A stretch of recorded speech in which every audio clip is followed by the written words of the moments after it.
ngajar malam-malam, terus harus ngejaprein murid-murid yang jumlahnya puluhan, lalu harus ngecekin tugas juga yang jumlahnya puluhan juga.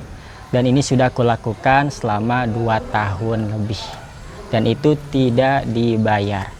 Pertanyaannya, kenapa masih bertahan? Perkenalkan, namaku Iqbal. Aku mentor Basic English di platform pembelajaran bahasa asing gratis yang bernama Sekular Indo, yang mana sekarang sudah ada 9 bahasa, di mana murid ini tidak perlu membayar, dan juga para pengurus dan pengajarnya tidak dibayar. Nah, aku dulu sebelum menjadi mentor itu adalah seorang murid yang pemalu. Jadi kalau udah orang lain ngobrol, ya aku lebih baik diam saja, ya kan? Karena sekalinya aku bicara itu grogi, jadi sebisa mungkin, seirit mungkin ngobrolnya, seperti itu.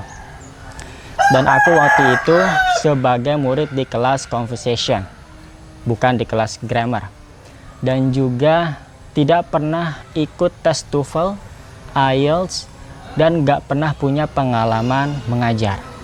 Hingga suatu hari mentorku mengajakku untuk menjadi mentor. Bal, jadi mentor yuk.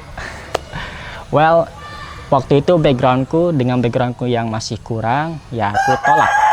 Ya gimana enggak, grammarku masih kurang, nggak pernah ikut tes TOEFL maupun IELTS, nggak punya pengalaman mengajar, ya kan. Apalagi nanti harus mengajar di depan banyak orang dari seluruh Indonesia, karena kan online. Jadi gimana nggak insecure coba. Tapi saat itu ku coba pikirkan baik-baik, hingga akhirnya menemukan sesuatu bahwa setiap orang pasti punya permulaannya, ya kan? Dan ini adalah keputusan yang besar, sehingga aku harus pikirkan baik-baik dengan cara menentukan standar keputusan, yaitu harus karena Allah, bukan karena hawa nafsu semata. Jadi pastikan keputusan yang kuambil, mau menolak atau menerima, itu Allah harus senang, begitu.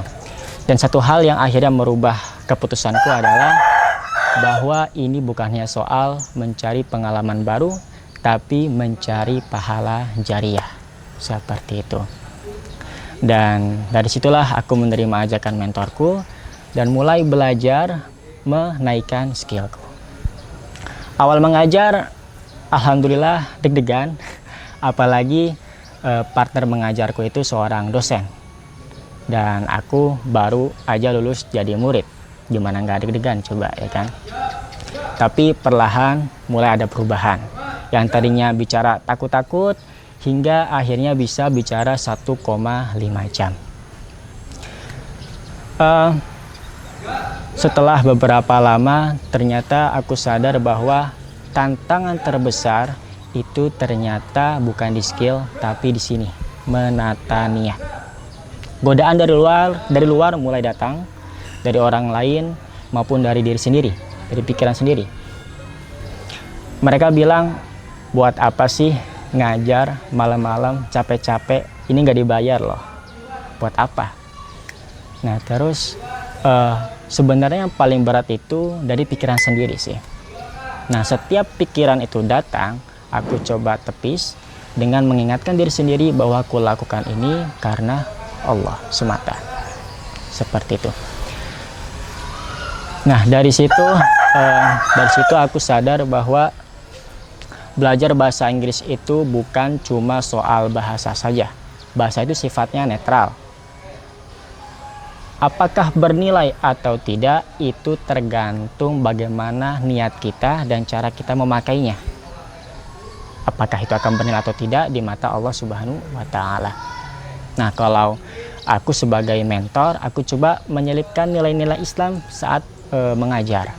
Kayak contohnya, aku mengajak murid-muridku untuk berdoa dan mengingatkan mereka sebelum belajar bahwa belajar ini adalah usaha kita untuk mencapai cahayanya Allah, meraih cahayanya Allah, yaitu adalah ilmu.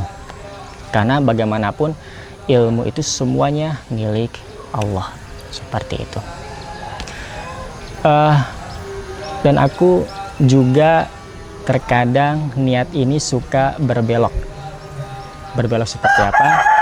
Kadang hati ini merasa berbangga diri ya, karena terlihat baik atau terlihat keren, atau ingin dipuji murid-murid, atau karena merasa lebih baik dari orang lain, dari volunteer lain, pengajar-pengajar lain.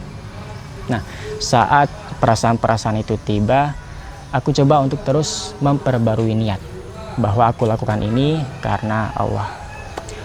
Aku juga pernah dengar sebuah nasihat bahwa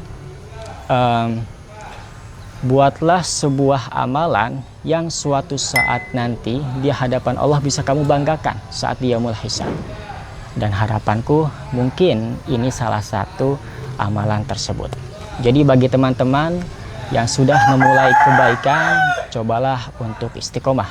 Karena cobaan terberat itu bukan di memulainya, tapi dari menata niat dan juga untuk terus bertahan.